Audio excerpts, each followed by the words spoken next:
What's up, guys? It's your boy What's His Face, hopefully coming at you with another useful video. I hope you guys liked the last one. Be sure to like and subscribe down below to get all future videos and updates for this channel. Alright, so today I'm going to be bringing at you 3 key things that have helped me achieve some of the things that I wanted to achieve in my life. One of them is going to be a concept about improving on methods that you use to achieve those goals, and the other 2 are going to be the methods themselves. So I just want to go ahead and jump right into it. So the first thing that I wanted to share with you guys is something called the 5-second rule. This was brought to me during a TED Talk by Mel Robbins, television host, motivational speaker, and author of a book of the same name, the 5-second rule, where she shared a lot of useful tips and tricks for achieving some of the goals that you have set for yourself, like the 5-second rule, as well as other things like activation energy, which is the amount of energy that it takes for to get a chemical reaction in chemistry, and she likens this process to the amount of energy that it takes to start and achieve any sort of goal that you set for yourself. So let's say that I want to pick up a pencil off my desk. Well, that doesn't take very much energy at all. But if I want to go out and run a mile tomorrow, well, that's going to take a little bit more energy. So she also shares things like, stop saying you're fine. This is another one of her things that she has, because saying you're fine enables you to stay exactly where you're at, not achieving the goals that you have set for yourself. So back to the 5-second rule. Have you ever been in a position where you are like, okay, I'm tired of this. I'm going to set myself a goal. Tomorrow I'm going to get up and I'm going to go and I'm going to go for a run. So you go to sleep, you set your alarm for whatever time in the morning, 7:30, 8 o'clock. And your alarm goes off, you wake up, you hit the button, and the next thing you know, you're laying in bed thinking about getting up and going for that run that you said you were going to do, and then you start thinking about all the reasons why you don't want to do this. Why do we do this? Where do these unsolicited thoughts come from? Because I know that I did this all the time, which is one of the reasons why this simple trick grabbed me so easily. And it was because I would be laying there and I would start thinking to myself, oh, you know what, I'm off tomorrow, or, I could put it off for this reason or that reason, whatever made me feel better. Well, Mel says that's because your brain is trying to keep you in the same types of habits that it always does. Your brain is habitual. It is going to try and keep you in the same modes of operation that you're used to every day, day in and day out. Well, after about 5 seconds, your brain starts to do this little thing. So she says, instead of waiting those 5 seconds to allow your brain to keep you exactly where you're at, rolling over, getting comfy back in bed again, instead use those 5 seconds as a launching off point. So you count down from 5, and once you hit 1, you shoot off towards whatever goal it is that you set for yourself. Don't allow yourself to be, succumb to your programming. You're programmed to do exactly the things that you're used to doing. So use this trick the next time that you set a goal for yourself, and don't sit around, don't make excuses, don't let your brain convince you. You convince your brain that you are going to achieve the things that it is that you want to achieve. And then 5, 4, 3, 2, 1, shoot off and go do it.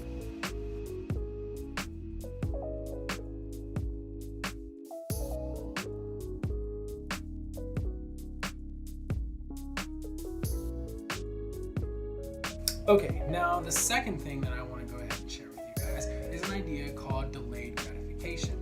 Now, what is delayed gratification? Well, it's an aspect of willpower and control that you have over yourself. And it is best introduced when you're, young, so it's kind of out of your hands for that. But that doesn't mean that there isn't something that you can do about it now. Now, the idea behind it is that we put off what's going to make us happy in the short term. That way we can actualize our long-term goals. It's too much that what makes us happy in the short term delays what it is that we want to get in the long term. An example being, say that we want to lose some weight. That's a long-term goal. It's not something that you can just do overnight. So something that can get in the way of this type of goal is, maybe you want to have an extra helping at dinner, or, you want to have a big dessert or something, or, like we talked earlier in this video about you just roll over and go back to sleep instead of getting up and going out for that run that you said that you were going to go do. Well, whatever it is, understanding this concept and putting an emphasis on it will help us in achieving the things that we want to achieve in our lives. Now, this was studied in something called the Marshmallow Test by Dr. Walter Mischel and Abby B. Ebison or something. I'm probably brutalizing that, but you guys can go look it up for yourself. It's a very well-known study. And in this study, they went to younger kids and they basically gave them a test of seeing whether or not they would take a preferred treat, which in this case it was the marshmallow, or like an equally preferred treat, like I think it was also like a pretzel or something, which is kind of more towards me. I'm a pretzel fan. I'm not really a marshmallow fan. But what they would do is they would offer the child a marshmallow and say, here's one marshmallow, and you can have it now, or if you can wait until we come back, then you can have, I don't know, maybe it was 2 marshmallows or 3 marshmallows or a whole bag of marshmallows. I don't know what it was. It's probably not. They were scientists. It's probably better than that. But if they could do that, they would get a bigger reward. Well, in this study, they found that there were generally 2 types of people. There were those that were called high delayers, which were people that were able to wait a decent amount of time for, the longer reward, or low delayers, people that gave in very quickly.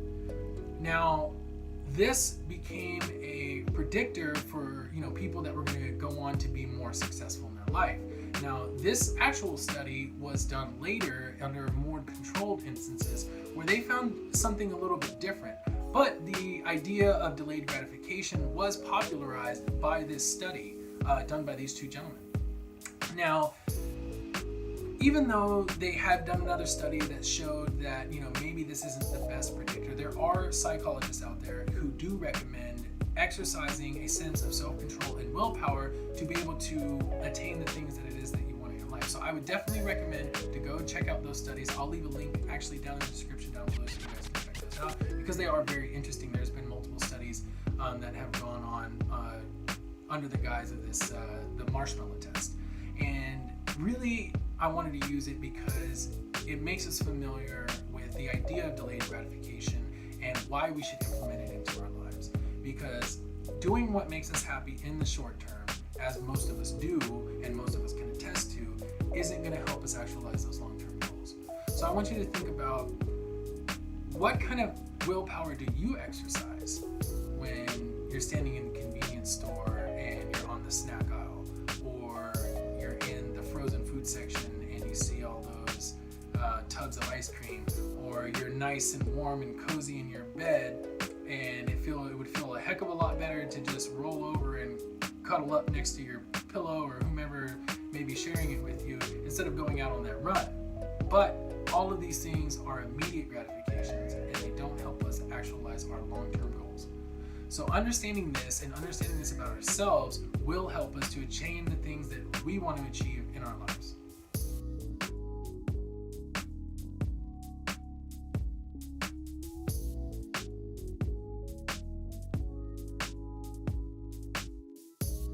Okay, so the next thing that I want to share with you guys is something called mindfulness. Now, what is mindfulness? Well, mindfulness is the state of being free of the encumbrance of thought that most people try to achieve through meditation or other mindfulness practices. Because we're constantly stuck in the state of living in the future and the past, where we're constantly plagued or, remembered the things that we love or hate the most about our past, or we're worried about what's going to happen in the future, or we're looking forward to something that's coming up. Now, this can make it extremely difficult to live in the here and now and appreciate what we have going on. Most of us consider our thoughts and our feelings as they arise as what we identify ourselves with. Seeing, hearing, tasting our world into our perceived existence. Well, so it's very hard for us to detach ourselves from those types of thoughts. And for I and many people like me, it can be near impossible to do it because thinking is just something as natural as breathing. We constantly think and we don't even think about the fact that we are thinking. We attribute this to, what we consider ourselves to be. So when we practice mindfulness through meditation or other types of things, we start to see that there is this place that we can operate in between thoughts and free of the judgment of those thoughts. At first we can catch mere glimpses of it, practicing more and more, we can start to flex this muscle, so to speak, and spend more time in between there. Now, I suggest that we do this because this can be extremely beneficial for most of us, and having a more acute awareness of our emotional intelligence and our emotional awareness, as well as providing clarity and stress relief for us in our lives, not worrying about those things that haven't happened yet or the things that already happened that we can't control. So I would say to you, try to take a look into mindfulness. There are plenty of apps out there that can help you guys with it, and try and set aside some time for you to practice this technique, so that way you can untangle the mess of your inner thoughts and emotions that clog up our daily lives and don't allow us to see things for how they truly are. Set that time aside for you to be able to practice it. Now, it doesn't have to be meditation. You can do this anytime. You can do this when you're walking your dog. You can do this when you're waiting in line at the DMV, or whatever it is that you're doing. But say out loud to yourself, I'm going to do this. I'm going to set aside time for myself to practice clearing my thoughts, clearing my mind, relieving some of the stress that I have. This, just like everything else, has to be practiced.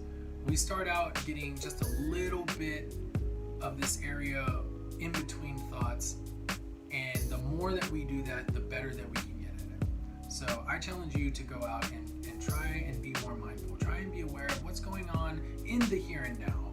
Not about the past, not about the future. What's going on here and now. And try to appreciate that.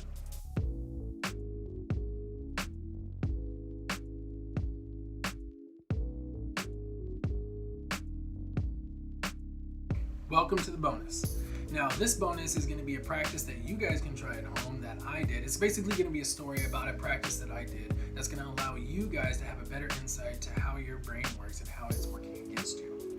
So, this is going to be a story about the time that I went to the gym. Now, I had just gotten done reading Sam Harris's book, Waking Up, where in it, he gives us the challenge to conduct an experiment in a laboratory of our own mind, where we go out and we look at someone in the face. I would definitely look into the book if you were to do it, but this is my own version.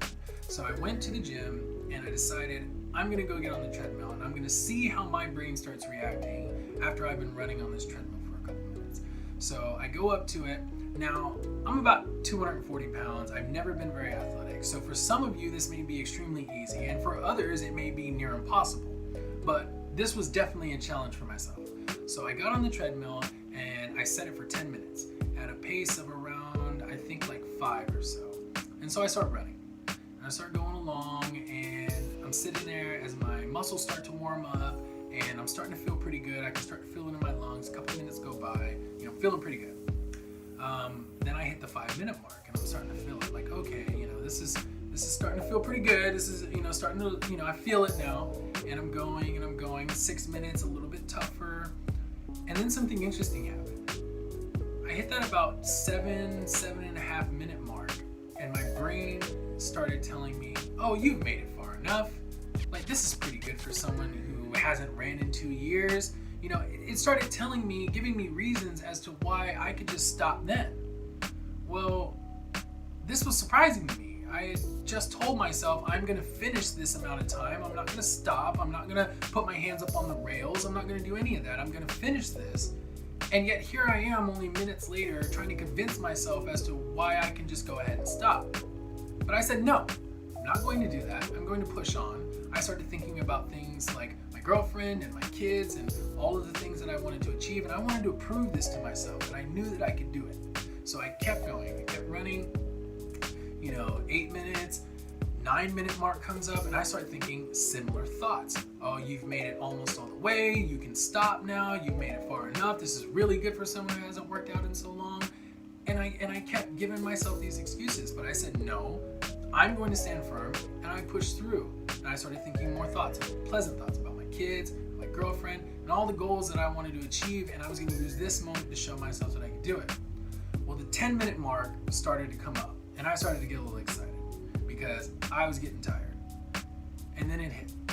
And then it went into a cool down timer of about 2 minutes, where it lessens the pace, but you're still running. So I had just been given this, immediate feeling of like, oh, I'm about to have this satisfaction of being able to stop, but then I didn't. So I started paying attention to how my brain was reacting to that. It wanted to go ahead and stop. It wanted to not run anymore. It was telling me like, oh, you can go ahead and stop now in the 10 minutes. But I wanted to see if I could push on even more. And you know what? I did. I went ahead and I pushed through those last couple of minutes on the cooldown. Well, what did this show me? This showed me that my brain had been working against me at the time that I needed it the most. Here I am trying to actualize a goal that I had set for myself where I'm going to run for 10 minutes, I'm not going to give up. And at the 7-minute mark, the 9-minute mark, the 10-minute mark, I was telling myself almost the entire second half of it, giving myself reasons as to why I didn't have to do it anymore. But my conscious mind overpowered that subconscious thought process, and I was able to push through because of it. So I challenge you to go out. It doesn't have to be on the treadmill. It can be in doing anything. Pay attention to how your brain reacts when you're doing something difficult. Is your brain working with you, or is it working against you? Thank you guys for watching my video. Be sure to like and subscribe down below, and stay tuned for all future updates on this channel.